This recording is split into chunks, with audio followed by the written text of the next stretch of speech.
સૌને નમ્ર નિવેદન છે કે ચેટીચંડના પવિત્ર પર્વ નિમિત્તે અહીં કાર્યક્રમનું આયોજન કર્યું છે અને સાથે સાથે નાસ્તાનું પણ આયોજન છે, તો બધાએ અહીંયા નાસ્તાની પ્રસાદી લઈને જવાનું છે.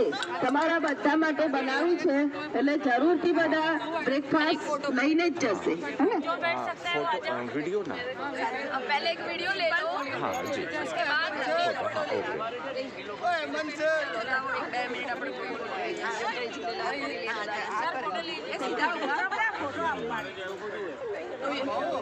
आज के चेटीचंद पर्व पे भावनाबेन पटेल और अमृत भाई माली के क्लास में सभी साधकों को जय झूलेलाल, जय झूलेलाल, जय झूलेलाल, इलाक्षी बहन को भी जय झूलेलाल। और सरदार नगर, कोटेश्वर, हांसोल में बहुत सारी क्लासेस चलती हैं, अच्छे से चलती है, तो इलाक्षी बहन ने बहुत कार्य किया है इन सब एरिया में, और मुझे भी सारी क्लासों में जाके बहुत मज़ा आता है.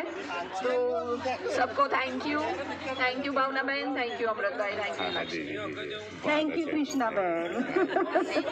जी जी जी जी जी चलो फोटो ले ली तुम्हारा मनी. हाँ हाँ हाँ चलिए, काफ़ी अच्छा माहौल है. तो यहाँ का ये है और इसको आगे चला गया. हाँ हाँ ओके फ्रेंड्स, तो आप लोग भी आमंत्रित हैं, आप भी प्रोग्राम में काकरिया जरूर पधारें.